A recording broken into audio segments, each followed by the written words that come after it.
हमें अपनी ताकत 2027 में बनानी है। ये बात आपके कानों में हर समय गूंजनी चाहिए।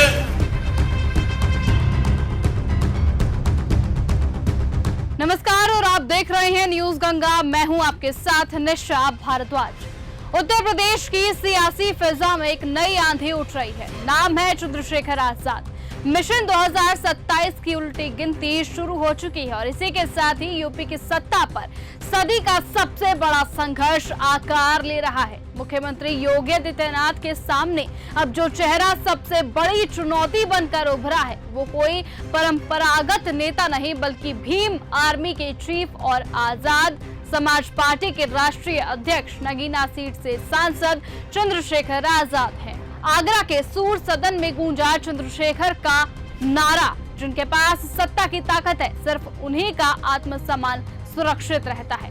वो कहते हैं कि हम सत्ता की भूख अपने लोगों में फिर जगा चुके हैं जो पिछले 15 सालों से सुलगने के इंतजार में थी। मैं आपको विश्वास दिला कहता हूं,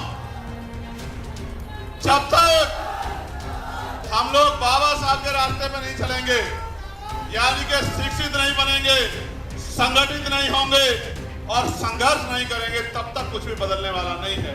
उन्होंने अब ये भी साफ कर दिया है कि 30 सत्रीय पंचायत चुनावों में असपा सबसे बड़ा दल बनकर उभरेगी और पार्टी गांव, ब्लॉक और बूथ स्तर पर 70% से ज्यादा संगठन तैयार भी कर चुकी है। भाईचारा कमेटियों के जरिए जमीनी स्तर पर मजबूत पकड़ बनाई जा रही है और पार्टी अपने दम पर चुनाव अकेले लड़ेगी। सरकार को खुली चुनौती देते हुए चंद्रशेखर आजाद बोले, अब वो दौर खत्म हो गया है जब जाति के नाम पर अफसरशाही जुल्म करती थी। आगरा के दहली गेट प्रकरण में हमारे कार्यकर्ताओं को लात मारी गई सिर्फ इसीलिए क्योंकि वो बहुजन था। सत्ता में आते ही इसका जवाब लिया जाएगा। वो कहते हैं कि अब वक्त आ गया है, समाज सिर्फ वोट से नहीं सत्ता का सेंटर बन चुका है। साल 2012 से सत्ता से बाहर है बहुजन के लोग और अब 2027 दूर नहीं है।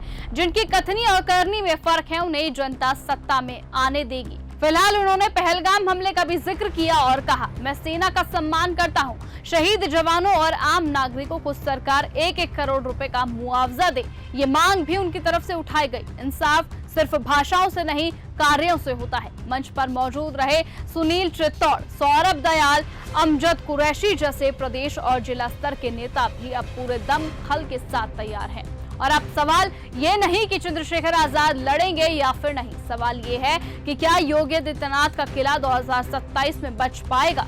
लोग जिस तरीके से सवाल पूछ रहे हैं उस तरीके से लग रहा है कि ये हो सकता है कि 2027 में जो चुनाव है पूरी तरह से बदल जाए। साथ ही जिस रफ्तार से चंद्रशेखर आजाद की लोकप्रियता बढ़ रही है, यूपी की राजनीति में बदलाव की दस्तक सुनाई देने लग चुकी है। मिशन 2027 अब सिर्फ चुनाव नहीं बल्कि समाज का असली पुनर्जागरण बन चुका है और इसकी कमान अब चंद्रशेखर आजाद के हाथों में है। फिलहाल अब देखना होगा कि 2027 का चुनाव कौन से नए रंग दिखाता है और क्या सचमुच सत्ता पलटती है, और अगर पलटती है तो किसकी जीत होगी और किसकी हार होगी, ये देखना बेहद ही दिलचस्प होगा।